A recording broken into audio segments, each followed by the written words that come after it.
El tratamiento, el diagnóstico del asma a nivel mundial todos los años se producen muchas series de estudios y estos los agrupan en estos casos de estudio céntricos, no randomizados, y sacan las conclusiones. Dos de ellas es el GINA, que es la Iniciativa Global para el Asma, y el GEMA, que también es la Guía Española de Manejo de Asma, ¿no? Pero todos los años se van actualizando. O sea, hay un GINA 2024, 2023, etcétera, etcétera. Con la pandemia que se tuvo un poco de retraso, pero el GEMA también. Sin embargo, tenemos otras guías como la del asma grave de Latinoamérica y la Guía Mexicana de Asma, que es del 2017. Estos son los temas que vamos a tratar, son 6, y vamos a empezar con la introducción. Listo. ¿Por qué es importante el asma? Seguro han escuchado hablar, ¿no? Primero, porque es un gran problema de salud pública.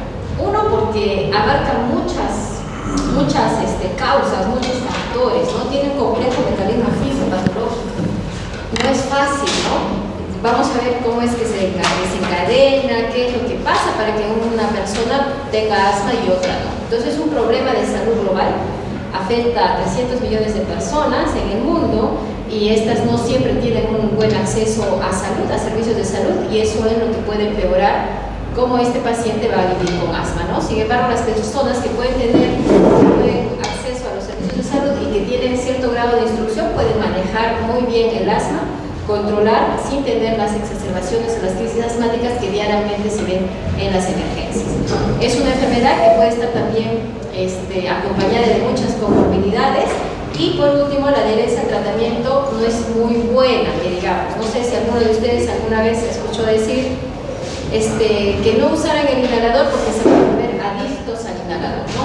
Muchos pacientes dicen lo mismo que les dicen los familiares. Sin embargo, no hay esa adicción al inhalador y la única manera en la que el paciente pueda controlar el asma es usando su inhalador, ¿no? Y lo va a controlar. Esto va a crear un impacto muy importante en todos los sistemas de salud a nivel mundial. ¿Sí? Las estadísticas, un poco de prevalencia, estas estadísticas van a depender del tipo de estudio y en qué tipo de población se hizo, ¿no? Por ejemplo, estos estudios, los más representativos, tenemos en adolescentes, en población de 16 y 64 años, o sea, eso va a variar. Sin embargo, se dice que la prevalencia puede ir desde un 5% hasta un 30%, ¿no? Por ejemplo, México, 5%, 30% en Costa Rica, o sea, es mucha la diferencia, ¿no? Y eso va a depender de dónde se hace el estudio. Recuerden que el asma puede presentarse en los niños, puede presentarse ya en la adolescencia, puede presentarse recién de inicio tardío en el adulto, etc. ¿Sí? Vamos por la definición, el punto 2. ¿Qué es el asma? Entonces, claramente no hay más ciencia que hacer, es una enfermedad inflamatoria crónica, tienen que aprenderse bien este término, es crónica de la vía aérea. No es como una apendicitis aguda, que es algo agudo, viene el paciente, lo operas y se va y nunca más lo vuelves a ver. En el asma no pasa eso, ¿sí? El asma es crónico, tu paciente te va a acompañar siempre. Cuando sean serumistas y vean a un paciente con diagnóstico de asma, ustedes pueden diagnosticarlo, entonces los va a seguir y siempre van a estar con él, porque es crónico. Así como diabetes, como hipertensión, es algo que no se puede controlar, ¿no? Con una adecuada medicación se va a controlar. Pero entonces, inflamatoria de la vía aérea. ¿Y qué pasa en esta inflamación de la vía aérea? Recuerden que es vía aérea, es bronquios, ¿verdad? Y obviamente luego estos se van dividiendo y dividiendo. No es de parénquima, como en el caso de una neumonía, es de bronquios, es de vía aérea, de vía de conducción. Entonces, miren una vía respiratoria normal, ¿sí? ¿Cómo es el epitelio de este respiratorio? ¿Alguien se acuerda? Perfecto, pseudoestratificado, cilíndrico ciliar con células caliciformes. Y esas células caliciformes lo que hacen es producir moco. ¿Sí? Entonces, ustedes tienen una vía aérea así, normal, pero cuando hay un paciente con asma, miren cómo es que la vía aérea hay una constricción, es una broncoconstricción y hay una inflamación alrededor, ¿no? De toda la mucosa se edematiza, se inflama, hay células muertas, hay detritus, etc. Entonces, si ya saben cuál es la definición, más allá debemos hacer la fisiopatología. ¿Cuál creen ustedes que sería el tratamiento? Darles un broncodilatador y un antiinflamatorio. ¿Sí? Entonces lo tienen bien claro. Muy bien, seguimos. Entonces hay un aumento en la mucosidad y procesamiento de las vías respiratorias.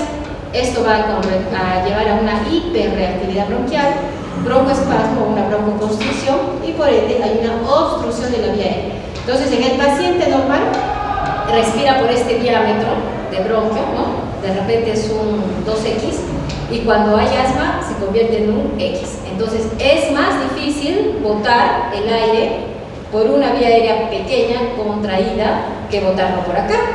Y entonces, si ustedes se acuerdan de física de quinto año, cuando tienen un tubo, soplan por un tubo de un diámetro 2X y después el tubo lo reducen a la mitad de su diámetro o menos, se va a producir un sonido, que es el silbido, es la sibilancia, es lógico, es física, de quinto año de secundaria. Muy bien, nuevamente se dice que el asma es un síndrome. Abajo van a encontrar la bibliografía, que incluye muchos fenotipos clínicos. No solo hay un tipo de asma, ¿no? Van a ver más adelante la clasificación. Hay diferentes formas de clasificarlo, ¿sí? Hay una eosinofílica, alérgica, otra que es neutrofílica, otra no muy relacionada a la alergia, pero en sí es una inflamación crónica, ¿no? Muchos fenotipos clínicos que comparten muchas manifestaciones clínicas similares entre sí, pero de etiologías probablemente diferentes, ¿no? Entonces, si es algo crónico, nuestro objetivo de una enfermedad crónica, de cualquier enfermedad crónica, es alcanzar y mantener el control y prevenir, ¿no? Es mantener el control y prevenir las exacerbaciones futuras, ¿no? Que este paciente con asma no llegue a la emergencia en crisis asmática, porque las crisis asmáticas pueden ser fatales, ¿no? Dependiendo de qué tipo de crisis asmática es.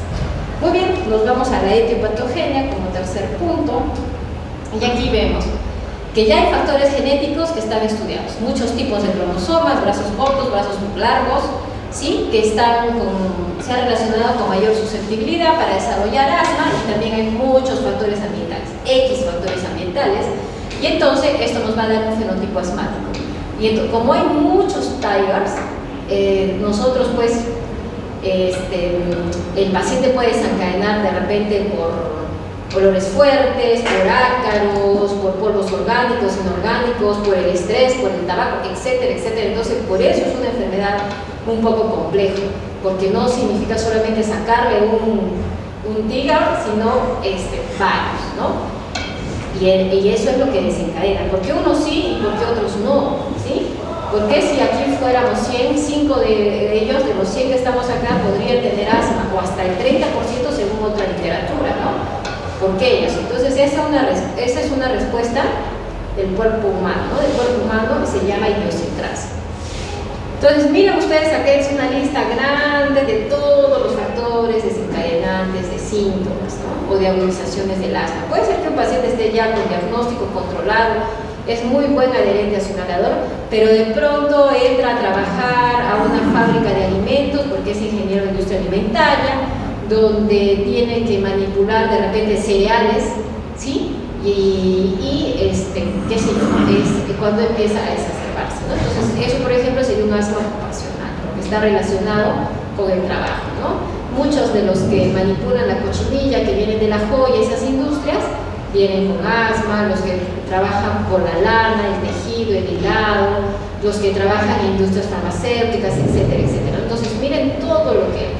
No significa que el paciente asmático va a ser alérgico a todo esto, porque no, sería ponerlos en una burbuja y no salir de ese medio ambiente, ¿no? Sino que cada paciente tiene sus propios fenotipos y puede hacer alergia a uno a otro y así, ¿no? Ya tenemos los test de la alergia, al menos de los alérgenos más comunes, para ver a qué cosa es alérgico, y obviamente si uno sabe que es alérgico a las colitas de camarón, obviamente no debería de comer las colitas de camarón, ¿no? Porque puede desencadenarle la enfermedad, ¿sí?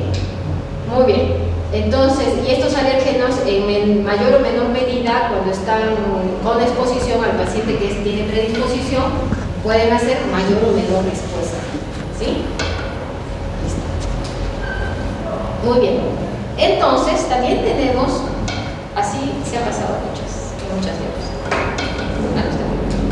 Entonces, tenemos también, ya conocemos los alergenos, y ahora vamos a pasar a saber qué pasa, ¿no? ¿Cuántas células, cuántos elementos en la vía respiratoria están implicados? Realmente están implicados muchos, ¿sí? Desde el epitelio bronquial, que hay pérdida de las células ciliadas, las que decíamos, pseudoestratificado cilíndrico ciliado, pérdida de estas células, pérdida de las células secretoras calciformes.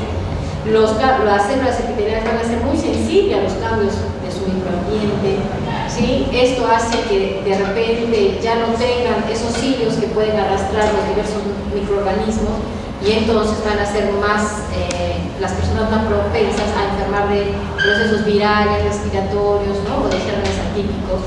La musculatura lisa bronquial también se modifica, ¿no? Va a haber una hiperplasia. Y entonces en un paciente que no controle el asma, el paciente va a estar en broncoconstricción, bronchodilatación continuamente, y va a haber un remodelamiento de la vía aérea, ¿no? La musculatura lisa se hiperplasia y obviamente después ya no va a ser tan fácil sacarlo de esa broncoconstricción. Hay muchas células endoteliales que son también mediadores proinflamatorios, ¿no? Participan en el reclutamiento de células inflamatorias, los fibroblastos, los miofibroblastos, y así como los nervios colinérgicos de la vía aérea, y es por eso que hay un asma que puede estar relacionado con el estrés, ¿no? El miedo, ¿sí? Muy bien. ¿Y cuáles son todas estas células inflamatorias? Digamos, nos hemos dado cuenta que prácticamente toda la estructura del bronquio está implicada, pero también hay células, ¿no? Inflamatorias, proinflamatorias que están implicadas, ¿no? Generalmente en nuestra respuesta TH2, linfocitos, mastocitos, eosinófilos, neutrófilos, etcétera, macrófagos, células dendríticas y las células pulmonares neuroendocrinas. Si el asma tiene de repente mayor proliferación de eosinófilos, entonces va a ser un asma eosinofílica. ¿Sí? Si tiene mayor proliferación de neutrófilos, neutrofílica, etcétera, ¿no? Pero en sí, realmente son todas las células que están comprometidas, ¿no?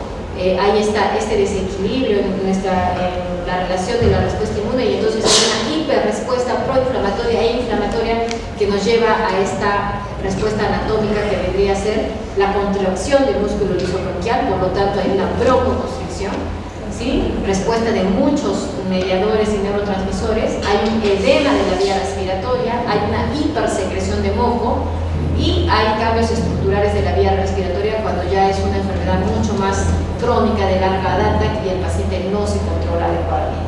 Entonces, nuevamente, en una vía respiratoria normal, miren la vía aérea, el grosor normal, y en el asma, ¿no? Cómo es que aumenta ese grosor por el edema de la vía respiratoria, aumenta las células caliciformes, hay una hipersecreción de moco, ¿sí? Y también la musculatura lisa bronquial, que digamos que es de una capa, y aquí sin embargo hay una hipertrofia, y esto va a llegar a que el paciente solamente respire por este minúsculo diámetro de bronco, a diferencia de lo que normalmente tenemos por donde tenemos que respirar. Listo. Entonces, inflamación que va a conllevar a una obstrucción, y la obstrucción va a ser obstrucción para la salida del aire. El paciente no puede botar el aire. Entonces, si hay una obstrucción a la salida del aire, el volumen que nosotros botamos en el primer segundo se llama volumen expiratorio forzado en el primer segundo. Entonces, el V1 va a estar disminuido, ¿sí? Bien, entonces, esto, a espasmo del músculo liso, edema de la mucosa y hipersecreción nuevamente. Ya, esta obstrucción va a llevar a aumento de la resistencia, ¿sí? Y aumenta el trabajo respiratorio. Obviamente disminuye el flujo expiratorio. Y ahí puede caer en el examen, ¿no? Si les ponemos que disminuye el flujo inspiratorio, no, generalmente es expiratorio. Va a haber entonces, el paciente no puede botar, por lo consiguiente va a haber un atrapamiento de aire, y ello va a llevar a una disminución ya del flujo inspiratorio, y obviamente el paciente entra en disnea. Nos vamos al diagnóstico. ¿Cómo diagnosticamos asma? ¿Podremos diagnosticar asma solo con la clínica, no con los exámenes auxiliares? Sí, sí se puede, ¿ya? Pero sin embargo, ya más adelante les voy a enseñar cuáles son los diagnósticos diferenciales de asma, que son muchísimos. No todo lo que sirva es asma, ¿sí? No todo lo que sirva es asma, y por ello tenemos que tener cuidado. Entonces, para el diagnóstico básico y fundamental, siempre la historia clínica, ¿no? Es un paciente que va a venir a la consulta y va a decir los síntomas cardinales del asma. ¿Cuáles son, Dani? No se olviden, esta es pregunta de examen. Tos, disnea, sibilancias y opresión torácica. Si tienes un paciente que te viene con dolor en el pecho, como que le oprime, como que le están poniendo una piedra en el pecho, que viene con sibilancias, el paciente puede percibirlas, pero sin embargo ustedes también pueden auscultarlas, ¿no? Si el paciente que te viene con disnea es la sensación subjetiva de falta de aire. El paciente te dice, me falta el aire y tos. 4 son los síntomas cardinales del asma. Si tu paciente viene así, tú tienes que altamente sospechar el asma. Entonces, parte es la historia clínica, los antecedentes. De repente, papá, mamá, o hermanos con asma, ¿sí? O quizás es un paciente es atópico, ¿no? Tiene rinitis alérgica y es primera vez que viene con estos síntomas, pero la rinitis alérgica también es la reacción inflamatoria, alérgica de la vía respiratoria superior. Acá se llama rinitis alérgica y acá se llama asma, y si es en la piel se llama dermatitis alérgica, etc. ¿Ya? Es una respuesta. Él no puede decir yo soy alérgico de aquí para arriba y de aquí para abajo, no soy alérgico, no. La vía respiratoria es una. Y el alergeno va a ingresar por la vía respiratoria superior y obviamente puede llegar hasta la vía respiratoria inferior, ¿no? Entonces, esa historia clínica de atopía, de rinitis, que de repente de pequeñito le preguntan a la mamá, no siempre debe ser una costrita en la cabecita, ¿sí? Que le llaman la costra de leche a los bebés. Si lo tienen durante mucho tiempo, ha sido muy difícil de repente que se caiga también, ¿no? Es una eczema que sale aquí en los bebés, o que ha sido siempre chapulito, atópico, ¿no? Cualquier antecedente de alergias, eso nos ayuda. Y los antecedentes familiares, ya han visto ustedes que hay genes que están relacionados con asma. Se dice que si hay un niño que es asmático, probablemente cualquiera de los papás es asma. De repente nunca han hecho asma, pero son alérgicos, atópicos, y no se sabe si más adelante van a desarrollar, ¿no? Luego viene el examen físico. Bueno, la historia clínica ya saben cuáles son los síntomas, los signos, y luego el examen físico. Con el examen físico, las técnicas exploratorias del tórax, a la inspección de repente no hay mucho, a la palpación tampoco, a la percusión y más es a la auscultación, ¿no? La percusión, si es una crisis asmática y es un paciente que está reteniendo mucho oxígeno, entonces podemos encontrar hipersonoridad, y al examen físico sí vamos a encontrar sibilancias, ¿no? Muy bien, el laboratorio sí, también nos puede ayudar, ¿no? El hemograma, ¿qué es lo que podríamos encontrar en el hemograma? Neutrofilia, de repente eosinofilia, ¿no? También podemos hacer cultivos de secreción nasal, inmunoglobulina E, que es una sustancia que está también muy comprometida, ¿no? En los pacientes con asma, tanto la total como la específica. Bueno, la literatura la menciona así, pero sin embargo no tenemos esos últimos, solo tenemos la total. Y la otra prueba es la espirometría. La espirometría ya es una prueba de función pulmonar, ¿sí? Si una espirometría me sale negativa, o sea, el paciente hace bien la espirometría, ¿me descarta asma? No. ¿Por qué? Porque solo el 27% de las personas con diagnóstico de asma tienen una espirometría obstructiva, ¿sí? O sea, una espirometría positiva. Solo el 27%, o sea, de 100 enfermos, del 30 al 27. Puede ser porque de repente, cuando me vas a la espirometría, es un paciente que está ya controlado, ¿no? Pero no es necesariamente, no la necesito. O sea, puedo, con todo esto, con la historia clínica, el examen físico, ¿podría diagnosticar asma? Sí. Sí podría. Al menos en atención primaria sí podría. ¿Ya? Listo, entonces la espirometría es una prueba de función pulmonar, ¿sí? Esto ya lo vimos aquí. Entonces, ¿en qué consiste? Espirometría, no es inspirometría, es espirometría. Entonces, esto te va a medir, es un aparatito que está, bueno, ahora hay de muchos tipos, los espirómetros. Los últimos son ultrasónicos, que viene con un cable conector, y el espirómetro cada vez es más pequeño, cada vez son más portátiles, ¿sí? Y eso se puede adecuar además a una laptop, a una computadora, entonces no necesitas estar llevando todo el equipo, solamente llevas tu espirómetro, que es pequeño, ¿no? Y lo que el paciente hace es tomar aire fuertemente por la boca y ¿aló, Mónica? No, todavía no estoy en clase. ¿Ya? 3 meses y medio, ¿ya? Ya. entonces el paciente toma aire y sopla con fuerza. Al soplar con fuerza, el espirómetro, que es ultrasónico, me está midiendo el flujo expiratorio en el primer segundo. Y después de eso le decimos sople, al menos hasta llegar a 6 segundos, donde va a ser la capacidad vital forzada, ¿sí? Y luego le digo tome aire, y entonces se van a graficar estas curvas, dos curvas: la curva de volumen y tiempo y la curva de flujo volumen. Entonces, por ejemplo, es un paciente normal, aquí están situados ustedes, ¿sí? En el primer segundo marca acá, eso sería su sub 1, y después le hacemos botar el aire durante 5 o 6 segundos, y sería, ¿no?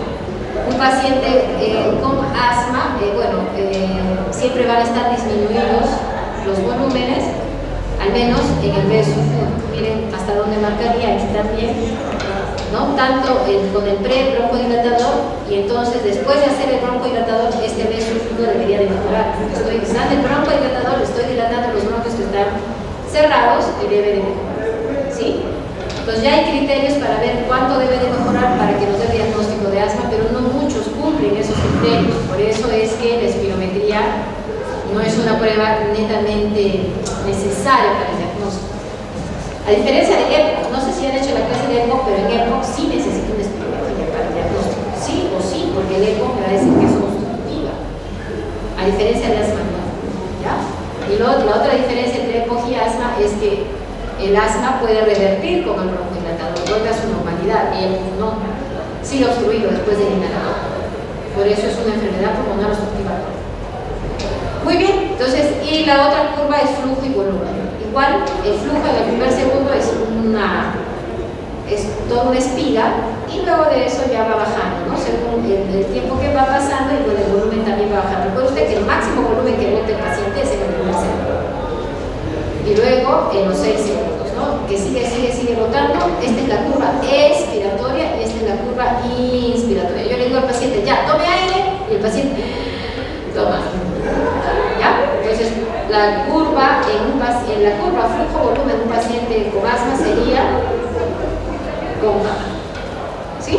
Pregunta de examen. La curva flujo-volumen en un paciente con asma es cóncava. ¿Ahí la ven? Es pre-broncodilatador, o sea, es un paciente con asma. Esto es lo normal, y un post-broncodilatador debería de mejorar eso, ¿no? Bien. Entonces, la espirometría consiste en esto. ¿Y qué valores son los que nosotros vamos a tomar para decir que una espirometría es positiva en un paciente con asma y nos diagnostica asma, ¿no? Si yo a mi paciente que sospecho de asma le hago una espirometría y me sale que su patrón es obstructivo, recuerden que es una enfermedad obstructiva igual que EPOC, entonces la relación del cociente B sub 1 sobre la capacidad vital forzada es menos de 0,7. Pero me puede salir un patrón restrictivo, que es más para las enfermedades pulmonares intersticiales difusas, para la CEPIT. Y eso también es pregunta. ¿Qué patrón espirométrico esperas encontrar en un paciente con asma? ¿No? ¿Es restrictivo? No. ¿Obstructivo? Sí. Entonces, obstruido. Ya les he dicho, hay una obstrucción a la salida del flujo de aire. Hay una obstrucción. Entonces, este cociente es menos de 0,7. Le haces la prueba broncodilatadora expositiva, que significa que el cambio en el B sub 1 después del broncodilatador es más del 12% y más de 200 mililitros, te hace el diagnóstico de asma, y así de fácil. Pero ¿qué pasa si tu prueba broncodilatadora, o sea, tu espirometría no es positiva? O sea, no tiene esto, más del 12% y 200 mililitros en tu B sub 1 después del broncodilatador. No tiene, no cumple. ¿Le descartas asma? No. No le descartas, tú insistes porque tiene clínica, tiene antecedentes, tiene examen físico, tiene todo. Insistes, ¿no? Entonces, estas pruebitas que, bueno, no es mucho el tema para ustedes, pero sin embargo deben de ya, más es para especialidad. Pero lo que hago es someterle a un examen de dosaje de óxido nítrico, que puede estar también elevado, más de 40 partes por millón, ya te sale que es diagnóstico. Y si no, le puedo hacer una prueba con un corticoide, ¿sí? Igual. Si sigue permaneciendo, por ejemplo, si fuera un patrón obstructivo, pero que sigue permaneciendo, entonces yo ya sospecho de que eso podría ser un asma, ¿no? Y si tu prueba broncodilatadora es más del 0,7 paciente, o sea, no está obstruido, ¿sí? Y tú sospechas, y tampoco está como para un EPI, ¿no? Entonces, puedes también sospechar, hacerle una prueba broncodilatadora, ¿no? Que se mida el flujo expiratorio forzado, el Big Flow, todos los días en casa, le podría someter a óxido nítrico, una prueba de broncoconstricción al ejercicio, ¿no? Y es lo que pasa en los pequeñitos que no saben hacer la espirometría. Un niñito de 5 o 6 años, difícil que te haga una espirometría porque no sigue las instrucciones. Para ellos hay otras pruebas, ¿no? Como la prueba de broncoconstricción al ejercicio. No sé, antes en el hospital, todos los niñitos que se sospechaba venían 7:30 de la mañana y se les hacía correr afuera. Daban vueltas y vueltas corriendo y corriendo. O sea, lo que esperábamos era que por el frío y el ejercicio se cierre el día. Entonces, antes se les tomaba un Big Flow, se les hacía correr, estaban dando vueltas y vueltas, y después se les hacía otra vuelta el Big Flow, y después seguían corriendo otra vuelta el Big Flow, y en los que se veía que había disminución, se les hacía la prueba con el broncodilatador, otra vuelta corría y se veía cuánto mejoraba, ¿no? Entonces, hay muchas formas de diagnóstico de asma. La que ustedes deben conocer es la espirometría, que es la de más de atención primaria. Bien, antes de los diagnósticos diferenciales, nos pasamos a esta parte de la clínica. Ya saben los síntomas cardinales. Y el examen físico de un paciente con asma, pues mucho va a depender de si es que el cuadro está controlado, bien controlado o mal controlado o está en crisis, ¿no? Porque ustedes pueden tener un paciente así, que te viene en crisis asmática, que te viene con un asma controlado por el consultor externo, o te viene con una crisis severa, leve, moderada. Entonces, estos van a ser, ¿no? El examen físico, el paciente puede estar disneico, con fases ansiosa, una expiración prolongada, porque hay obstrucción a la salida del aire, un tiraje intercostal, ¿no? Vibraciones vocales pueden estar normales o a veces disminuidas cuando ya está muy cerrado, y a la auscultación, ronquidos y sibilantes, y a la percusión, como dijimos, ultrasonoro normal.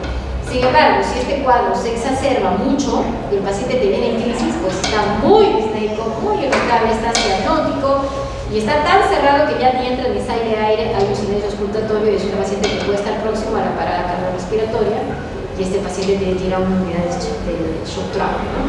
Porque tenemos que proteger la vía aérea. Entonces, acá hay algunas características de cómo es que deben ser los síntomas típicos, ¿no? Sibilancia, esfatoidea, impresión de tórax y tos.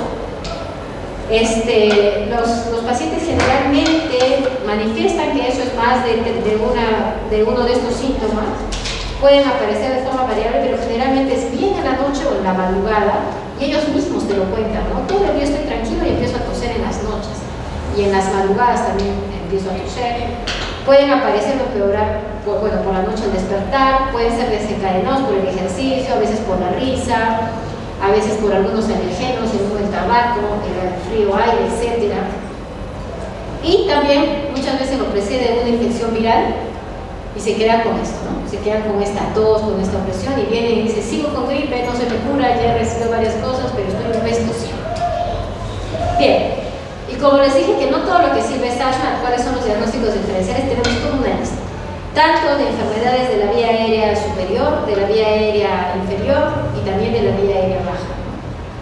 Hay algunas que son más para niños, ¿sí? Por ejemplo, en adultos, ¿qué nos puede producir una hiperreactividad bronquial sin ser netamente asma? Las bronquiectasias infectadas, secuelas de tuberculosis, ¿no? De COVID, que son pocas, etcétera, ¿no? Otras causas que no correspondan a la vía aérea, ¿no? Por ejemplo, un paciente que está con obesidad, ¿sí? Se agita, tiene dolor en el pecho, puede tener tos también, ¿no? Al ejercicio, el esfuerzo que hace, y obviamente la espirometría nos da no un patrón muy obstructivo, sino más restrictivo, ¿no? Una hipoventilación por obesidad, y obviamente no mejora con broncodilatadores. El reflujo gastroesofágico es otra de las enfermedades que puede darte tos crónica, ¿no? Hay tres enfermedades que te pueden dar tos crónica. Uno es el asma, otra es el reflujo gastroesofágico y la otra es el síndrome de descarga postnasal. Esas tres se llevan casi el 80% de causas de bronquitis crónica. Y bronquitis crónica... ¿Puede repetir, por favor, síndrome de descarga postnasal, el reflujo gastroesofágico, el asma? Esas tres se llevan el 80% de causas de bronquitis crónica. ¿Y qué es una bronquitis crónica? Es tos por más de 3 semanas. ¿Ya? Entonces, si tú tienes un amigo, alguien que está tosiendo, lo primero que vas a hacer, ¿cuánto tiempo está tosiendo? Está tosiendo una semana. Ay, no es bronquitis crónica. Está tosiendo más de 3 semanas. Sí. En literatura pueden encontrar subaguda también, ¿no? Que puede ser de 3 semanas a 8 semanas y más de 8 semanas crónica. Entonces, eso es parte del abordaje de tos. Bien.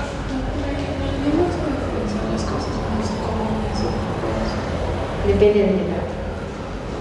Depende. Si es, de repente es un paciente que ha tenido una ingestión de cuerpo extraño, va a silbar, ¿no? Más eso hay en niños, ¿no? Y de repente solamente puede ser una hiperreactividad por un problema viral, ¿no? Y eso no se vuelve a producir. No puede haber sibilancias, pero sin haber la opresión torácica o que se vaya a desencadenar con algún alergeno. El asma tienes que sospechar mucho cuando hay algún alergeno de por medio. Bien, la clasificación. Ya vamos terminando. Entonces, como les decía, hay muchas formas de clasificar el asma. Si usas tus parámetros clínicos o fisiológicos, si usas de repente cuando está relacionado con un desencadenante, o si usas los parámetros inflamatorios. Entonces, cuando usamos los parámetros clínicos o fisiológicos, puede ser un asma grave, ¿no? Que puede entrar un paciente que no se está controlando, con exacerbaciones, un paciente con crisis asmática severa o casi fatal, así se llama, casi fatal, cuando los intuban o entran a la unidad de cuidados intensivos. Un asma que no se ayude, no es algo refractario al tratamiento, generalmente aquellos pacientes que no se les ve una respuesta netamente alérgica, ¿no? Sino más inflamatoria que alérgica. Un asma de inicio precoz cuando se inicia en los menores de edad de 12 años y obviamente de inicio tardío cuando es ya en la edad adulta, con limitación al flujo de aéreo cuando ya hay remodelamiento, ¿no? Asma y obesidad también, ¿no? Con síntomas más graves. Y si es relacionado a los desencadenantes, puede ser la clasificación en alérgica, aquella asma que es inducida por AINES, ¿no? Por eso es que a veces a los asmáticos se les dice que no consuman AINES porque muchos de ellos pueden hacer broncoconstricción. Eso significa que no deben usar ibuprofeno, naproxeno, meloxicam, diclofenaco, ¿no? Que son AINES. Asma inducida por menstruación, también lo describen, y el asma inducida por ejercicio, que es muy común. Ellos vienen diciendo que juegan fútbol muy bien y de un tiempo a esta parte han comenzado a sentir que antes de jugar el fútbol empiezan a cansarse y cuando juegan peor, están peor, ¿no? Que no era así su hábito deportivo y vienen preocupados y solamente es cuando hacen el deporte. Y si usamos los parámetros inflamatorios, pues puede ser un asma eosinofílica, asma neutrofílica, ¿no? Depende de qué elemento de inflamación está más elevado. Y bien, la clasificación. Entonces, tenemos maneras de clasificar según abordemos qué guía clínica, como las que les he presentado al inicio de esta exposición. Pero casi las dos coinciden en que estos van a ser nuestros parámetros que nosotros vamos a tener o utilizar para clasificar el asma.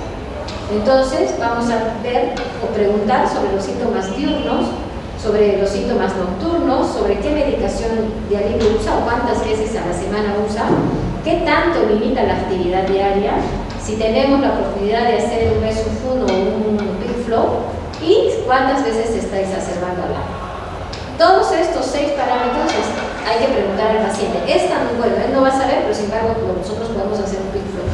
Y eso nos va a ayudar para que nosotros clasifiquemos al asma en intermitente, persistente, leve, moderado o severo. ¿Sí? O sea, ¿es intermitente o es persistente? Y si es persistente, es leve, moderado o severo.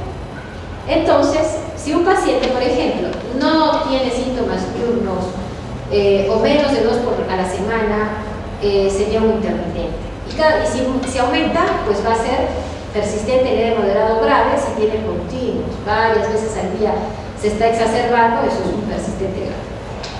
Igual, si usa o no medicación de alivio, en este caso un broncodilatador de corta acción, ¿no? Intermitente, si no usa o usa menos de 2 veces por semana. Si es grave, porque usa varias veces al día, está con el salbutamol que se hace, entonces es un paciente que no está bien controlado o está en persistente grave. Si se despierta en la noche o no, al paciente se le pregunta cuántas veces en la noche usa el inhalador durante la semana pasada. Y él les va a decir ninguno, o puede decirlo todas las noches estoy usando. Entonces sería persistente grave o intermitente, ¿no? ¿Cuán limitada la actividad física tiene, no? Nada, intermitente, y persistente, leve, moderado, severo, depende si es algo bastante mucho. El peak flow, bueno, eso es un parámetro que nosotros lo vamos a ver, y si tenemos oportunidad de hacer espirometría vamos a poder ver el verso 1. ¿Y cuántas veces se exacerba el aire? Exacerbación significa que va a una atención médica, ¿no? Nada, no se exacerba durante el año, está muy bien controlado, es intermitente, o de repente más de 2 veces al año es un persistente grave, ¿ya? Esta es la otra manera de clasificar el asma según la guía GEMA. Esta es de la guía GINA, les presento porque pueden encontrar la literatura así y después quiero que lo sepan, ¿no? Lo mismo, ¿no? Síntomas diurnos, limitación de la actividad, nocturnos y despertares, si utilizan medicación de alivio, o sea, los broncodilatadores, beta-2 agonistas de acción corta, eso se le llama SABA, y cómo está la función pulmonar y las exacerbaciones, ¿no? Solo que aquí no está intermitente o persistente, leve, moderado, severo, está en bien controlada, parcialmente controlada o mal controlada, ¿sí? Entonces pueden encontrar así la literatura. Entonces ya saben ustedes que pueden ser esos tipos de clasificación. Bien, y cuando ya el paciente te viene en crisis, a la emergencia, está en crisis, tú tienes que saber si esta crisis es leve, que lo puedes mandar a su casa o lo ves ahí en la emergencia. Es moderada, que tendrías que pasar la observación, y es severa, o una parada respiratoria inminente, un asma casi fatal, cuando es un paciente que no te puedes permitir estar mucho tiempo preguntándole si tiene o no perros en la casa, o no. Es un paciente que tiene que ir a su doctor, ¿no? Porque tenemos que proteger la vía aérea en una crisis asmática severa, una parada respiratoria inminente. Entonces, ¿cómo sería ese paciente? Entra por una emergencia, muy disneico, ¿sí? De repente mal patrón ventilatorio, ya ni habla, la frecuencia respiratoria está muy aumentada, de repente más de 40, la frecuencia cardíaca ya no está en taquicardia, sino en bradicardia, mal patrón ventilatorio, ya no escucha si entra o sale el aire, está somnoliento, disminuida la conciencia, ya no puede ni despertar bien, bueno, la saturación menos de 90, y si logra sacar un AGA, que bueno, va a demorar un poco, los parámetros del PO2 serían menos de 60 y PSO2 más de 40, ¿no? Entonces este es un paciente que tienes que actuar de inmediato. A diferencia que el paciente te viene caminando con una crisis asmática es leve, que tiene disnea, habla en párrafos, está aumentada la frecuencia respiratoria como la cardíaca, no hay uso de musculatura accesoria, escucha sibilancias, te habla, te conversa, está normal el estado de conciencia. El BSUF1, si le puedes hacer, pero un poco difícil que lo tengamos en emergencia, pero su saturación está más de 95, bueno, todos estos valores son a nivel del mundo, ¿no? Entonces, tienes que catalogar qué crisis asmática es para que puedas tomar decisiones, ¿sí? Decisiones. Quizás en este paciente lo nebulizas, le das broncodilatadores, corticoides, orales o endovenosos y te responde muy bien. Y lo tienes un rato en observación y el paciente puede ir a su casa. Sin embargo, un paciente con crisis moderada grave, lo nebulizas, le das todo lo que tienes que darle y no te está respondiendo, sigue silbando el pecho después de 1 hora, entonces sería lo más ideal pasar la observación o a hospitalización, ¿no? Puede estar que tenga algo que está desencadenando esta crisis asmática moderada. Bien, y ya para terminar el tratamiento, para el tratamiento del asma necesitamos solamente saber que hay inhaladores, ¿sí? La vía inhalatoria de un medicamento es una vía muy buena. Uno, porque no tienen que inyectarte nada, no duele, no es dolorosa. Cuando uno se hace la inhalación, entra la sustancia al pulmón, va rápido, actúa a los 3-4 minutos y tiene una gran superficie, toda la vía aérea, ¿no? Entonces es una muy buena vía la inhalatoria y es la vía de elección, la que ustedes deben elegir, la vía inhalatoria, ¿ya? Entonces, ¿qué tenemos en inhalador? En inhalación tenemos varias cosas. Tenemos los beta-2 agonistas, como salbutamol, ¿sí? Tenemos los anticolinérgicos, que también es un broncodilatador. El beta-2 agonista es un broncodilatador. El anticolinérgico es un broncodilatador, como el bromuro hipatropio, ¿no? La diferencia entre el salbutamol y el bromuro hipatropio, los dos son broncodilatadores, en que uno es un beta-2 y el otro es un anticolinérgico, y cuando los usamos juntos, de repente estamos en una crisis moderada, grave, se sinergizan, actúan juntos y mejoran la respuesta broncodilatadora. Pero también tenemos glucocorticoides inhalados, ¿no? Como la fluticasona, budesonida, diclometasona. También tenemos glucocorticoides no inhalados, los sistémicos, como prednisona por vía oral, hidrocortisona por vía endovenoso, o metilprednisolona, que no está acá, que también es por vía endovenosa, ¿sí? Y bueno, podríamos usar sulfato de magnesio, aminofilina, pero esto ya es controversial el uso, porque hay que tener mucho cuidado al usar sulfato de magnesio, ¿no? Y la aminofilina, que también ya está siendo un poco dejada de lado.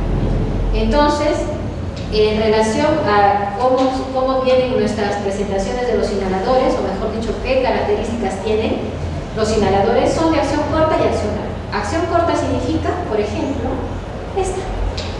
Salbutamol, a los 3-5 minutos tienes el efecto del salbutamol. Es muy bueno, rápido. El paciente está que se tiene disnea, le hacen los disparos del inhalador y a los 3-5 minutos el paciente respira mejor. Es rápido.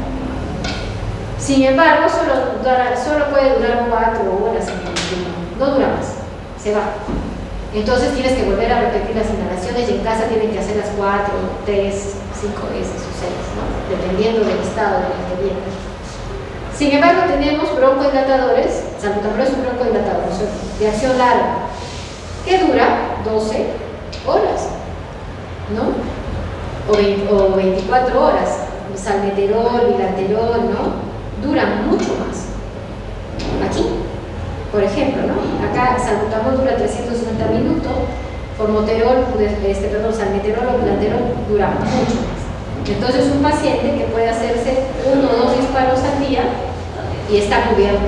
Está cubierto. El inhalador está ahí en su bronquio y en su vía aérea, y está causando el efecto que queremos.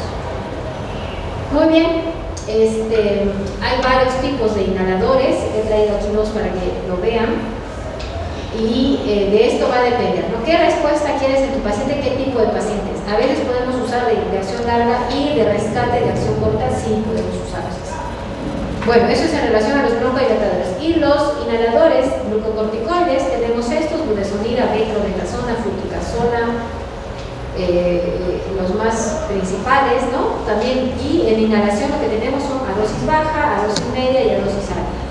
Entonces, budesonida tendríamos que usar una dosis alta, viene de 200 miligramos, entonces podríamos usar 3-4 disparos al día, cada 12 horas, ¿no?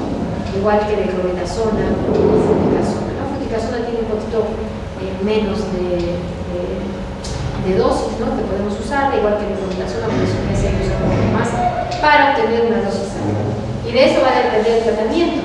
Si el corticoide lo necesita a dosis baja, dosis media, dosis alta. Y obviamente si es un paciente que está en crisis y viene a dosis alta, nosotros le damos a dosis alta, luego se va a ir controlando y vamos a empezar a bajar la dosis. Lo ideal es que el paciente se controle bien sin exacerbaciones con las dosis más bajas de corticoides, ¿no? Entonces la pregunta es, ¿quién de los dos controle el asma? ¿El broncodilatador o el antiinflamatorio?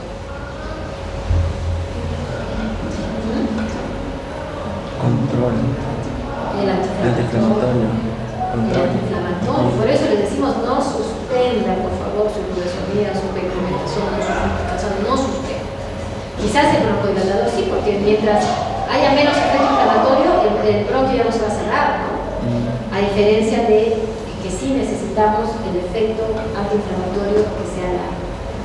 ¿Y para qué nos importó entonces clasificar nuestro asma? Porque nosotros vamos a clasificarlo, ¿no? En intermitente o persistente grave moderado severo, porque vamos a ubicarlo en escalones, porque de eso va a consistir el tratamiento. ¿Cómo sabes tú cuándo empezar, con quién empezar, ¿no?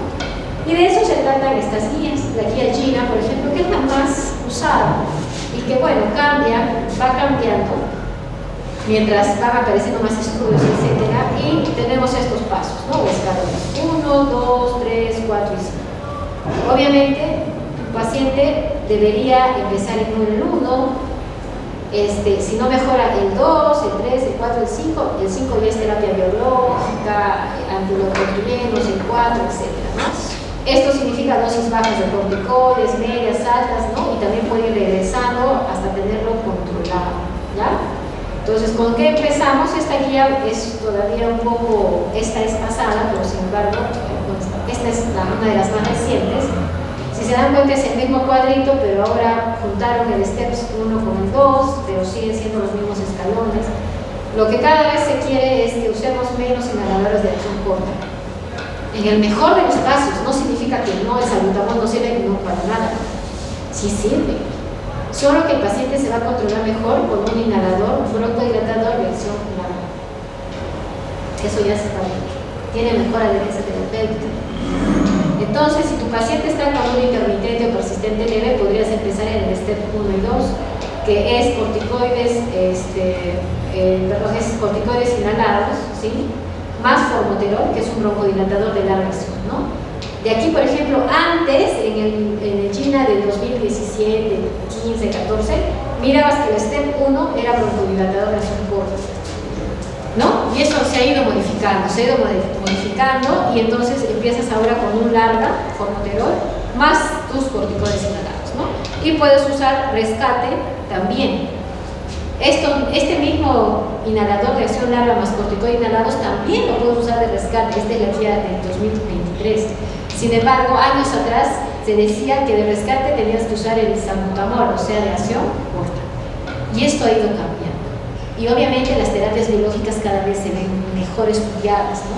Las terapias biológicas están dirigidas ya no al músculo liso, ¿no? O sea, al broncodilatador, sino está dirigido más a la cascada inflamatoria, ¿no? Por ejemplo, el bernadixumab, no sé si está por ahí, es una molécula que hace es que se pega al receptor de la interleuquina 5, que está sobre la superficie de los eosinófilos y los basófilos, ¿no?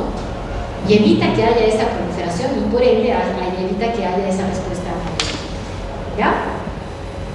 Y como no en todos los países tenemos de repente el formoterol, porque obviamente es un inhalador de larga acción junto con el corticoide inhalado, o sea, las dos sustancias vienen en un solo inhalador. Hay países en los que no se puede, no es caro, sí es un poco más caro, ¿no? El salbutamol está a 20 soles más o menos, un formoterol fluticasona está a 120, pero se controla mejor, ¿ya?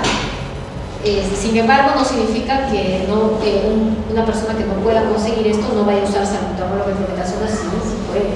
Por eso acá te lo dice, ¿no? Alternativamente, podría usar un corticoide inhalado con un SABA. SABA es un shock, ¿no? Un beta bloqueador, un beta 2 agonista de corto plazo, un shock. Y así, ¿ya, chicos?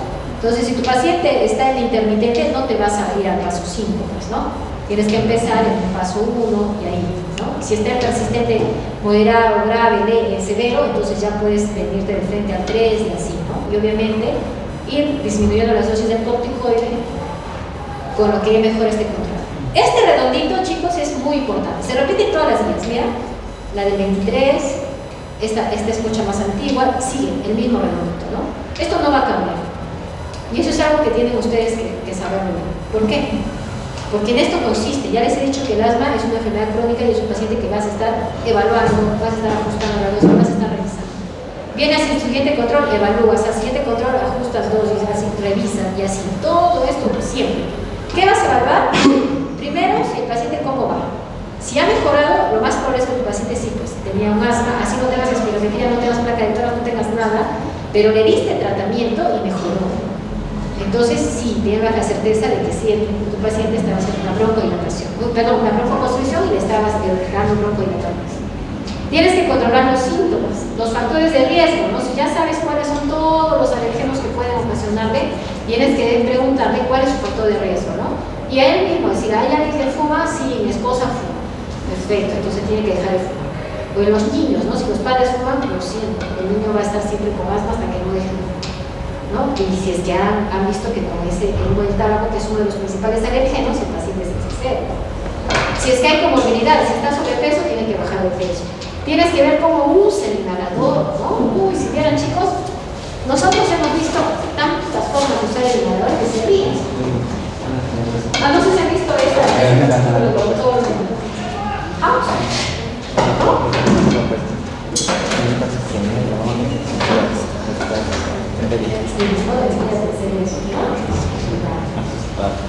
Entonces, el inhalador, ¿sí? Puede venir de diferentes colores, modelos, lo que sea. Puede tener contador de dosis, puede no tenerlo, puede tener contador de dosis acá arriba también, ¿ya? La cosa es que viene así.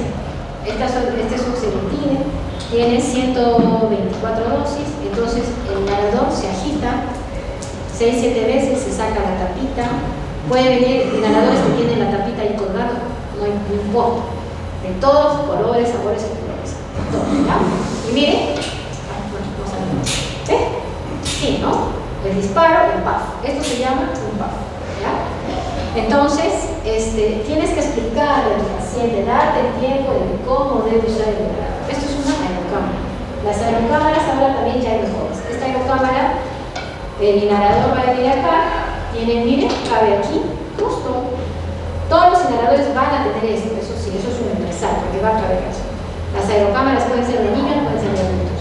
Y lo que va a hacer es que cuando dispares, se va a concentrar, ¿no? Y el paciente esto se pone a la nariz, esto a la boca y se pone suave. No se aprieta, no vas a asfixiar al paciente, no va a querer hacer los disparos. Se pone suavemente y vamos a hacer esto.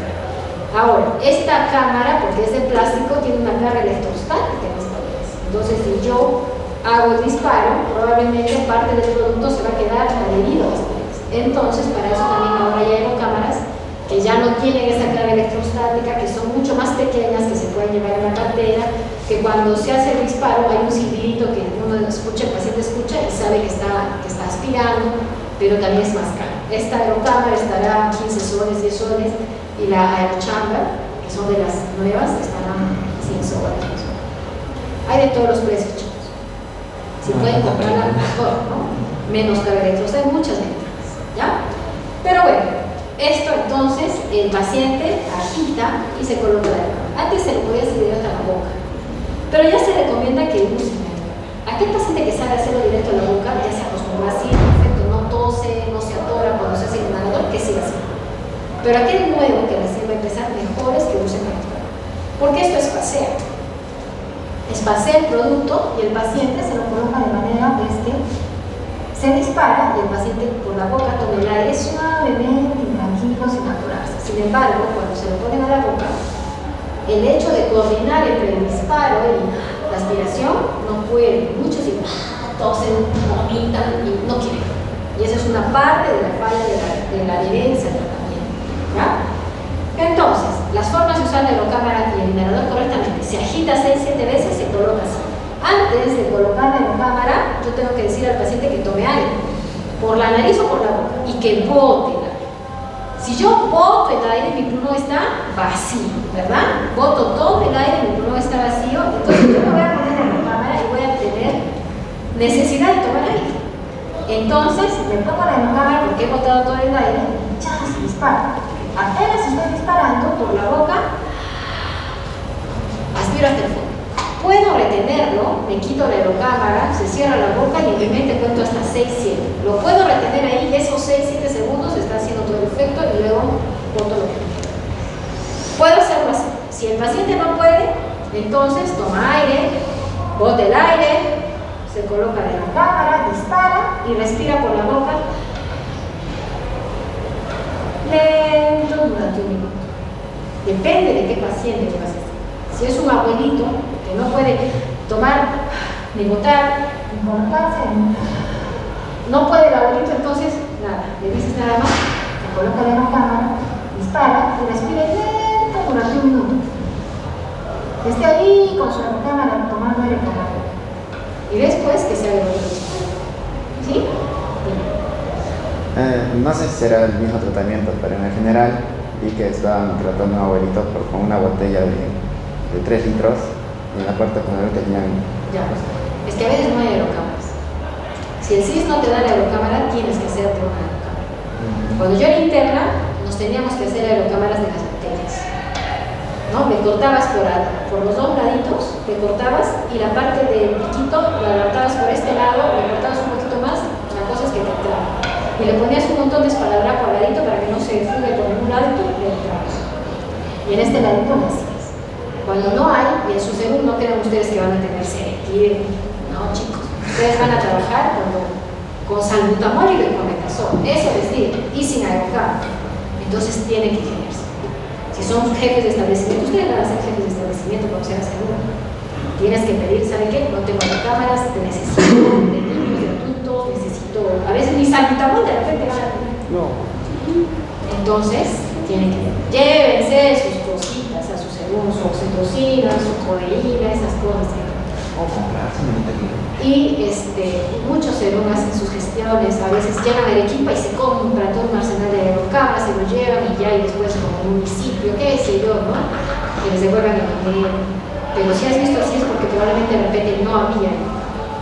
No está dando eso. Cuando sí está, perfecto, todos tienen, o el paciente puede comprar, pero a veces hay pacientes abandonados que no tienen nada, no les pueden comprar, ¿no? Ni 20 soles por mes.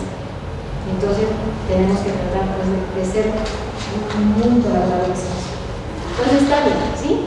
Una vez que el paciente termina, cuando el inhalador tiene corticoide, lo ideal es enjuagarse la boca para evitar que no haya caries, no se queden los restos de corticoide y hayan caries o haya mucosa, ¿no? En la inhalador. Ya. Ese es el inhalador más fácil, ¿sí? O el más común. Sin embargo, hay otros dispositivos cada vez, por ejemplo, este que se lista.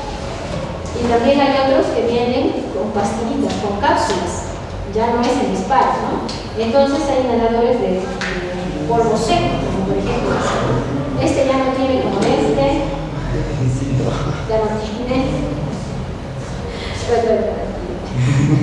que solamente, bueno, esto tiene una muestra médica, tiene 30, entonces lo único que haces es abrir, fácil, ¿sí? Ya no necesitas aerocámara, nada. Y ahí tiene, ¿no? Como para meter la boquita, ya está cargado, lo único que haces es aspirar. Nada más, y luego lo cierras y ya se cargó. Y a la siguiente, ¿no? Entonces este es el dispositivo. Y hay otros que vienen ahora traído, que traen una cápsula. Y el aparatito ¡plac! Se abre, se pone la cápsula y la cápsula tiene unas agujitas que al momento de hacer así se abre y ese polvito aspira. Entonces, si tú tienes un abuelito que no puede ni tomar bien aire, no le vas a dar esto. Esto le das a los jóvenes, a los que tienen capacidad de aspirar. Pero si tienes a tu abuelito que está muy mal, tienes que hacerle el presurizado. Entonces hay de polvo seco y de presurizado. Hay muchos tipos, chicos, muchos. Este es el más común, ¿no? Así, el MDI, así se llama. Pero hay de muchos tipos. En las diapositivas mostró también que era intramuscular o intravenoso. ¿El qué? En las diapositivas mostró intravenoso. Sí, pero no tenemos acá en el juego. Hay salbutamol en gotas también para analizar, hay budesonide en gotas para analizar. Salbutamol en gotas sí tenemos, acá usamos para nebulizar. La nebulización es con una mascarita nebulizadora que estás ahí 10 minutos, ¿no? Con conexión a oxígeno y 10 minutos, 20 gotitas de salbutamol. Pero hace lo mismo. Un interno de medicina hizo, ¿no? Una tesis de la diferencia que había entre el disparo, el MDI, con la nebulización, ¿no? Es lo mismo, el efecto es el mismo y siempre ya se sabe que el efecto es el mismo.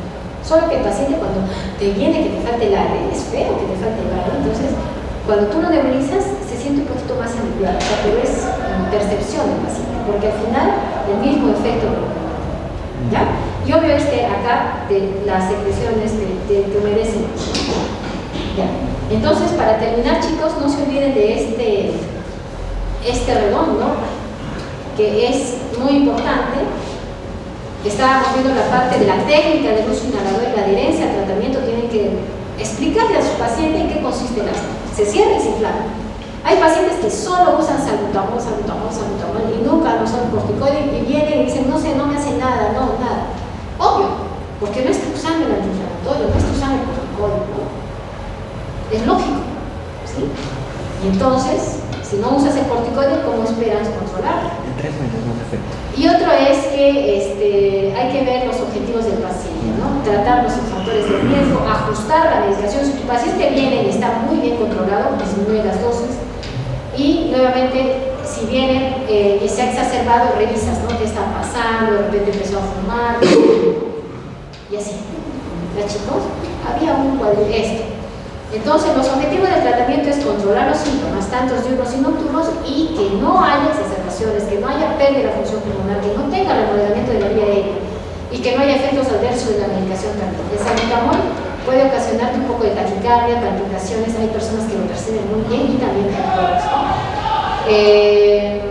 Las exacerbaciones, ¿no? ¿Qué pasa si tú en tu salud estás, no sé, a ver, en Tapaya, que es un sitio que solo llegas con burro y no llegas a casa?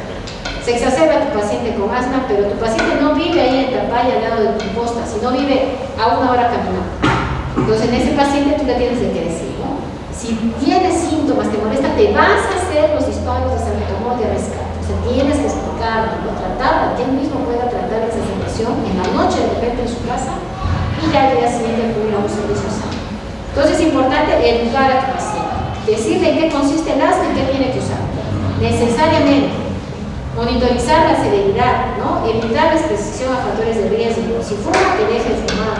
Establecer un plan de medicación, ¿no? Y también un plan de manejo de las exacerbaciones, y obviamente tú tienes que ver que no se desaparezca tu paciente, ¿no? ¿Qué ha pasado con el asma? ¿Cómo está?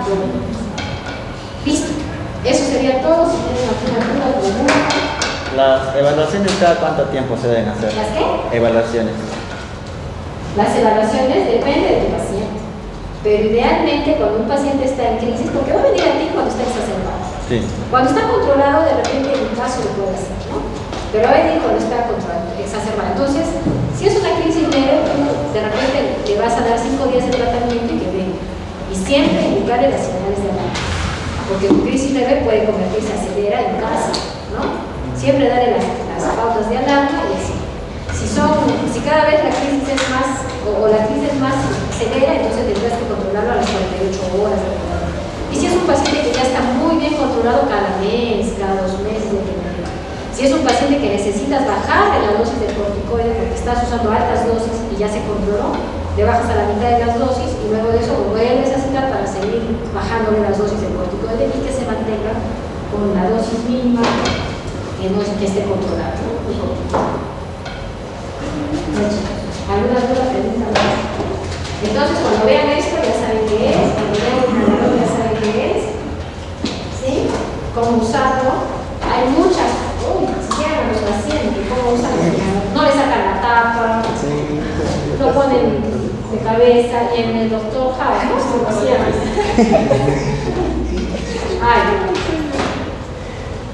O a veces en vez de aspirar, sopla. Y se ve, y lo vemos en el futuro, ¿no? Entonces, eso es muy bien. Listo. Nos hemos pasado mucho. Gracias. ¿El delegado está? Soy yo, doctora.